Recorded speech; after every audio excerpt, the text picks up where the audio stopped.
जय हो power star जी की। दोस्तों पावर स्टार जी का एक बहुत ही बवाली सॉन्ग आप सभी के बीच आ गया। विवाद पे विवाद छिड़ रहा है दोस्तों, लेकिन विरोधियों को एक अपने सॉन्ग्स के ज़रिए, अपने ट्रेंड के ज़रिए ऐसा पीट दे रहे हैं कि उनकी बोलने की क्षमता ही गायब हो गई है।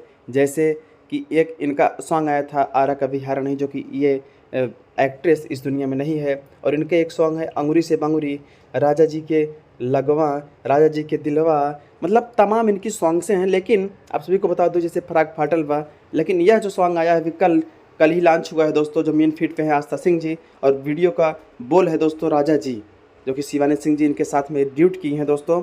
आप सभी को यह वीडियो देखेंगे तो बिल्कुल बहुत अच्छा लगेगा, और शायद है कि एक नहीं दो तीन बार आप लोग देखेंगे तो मन ही नहीं भरेगा। तो आप लोग से रिक्वेस्ट करता हूँ, अगर आप लोग मेरे चैनल पर नए हैं तो चैनल को सब्सक्राइब करिए, वीडियो को लाइक कर दीजिए, और आप लोग पावर स्टार पवन सिंह जी के फैन हैं तो प्यारा सा कमेंट दोस्तों पावर स्टार पवन सिंह जी के नाम।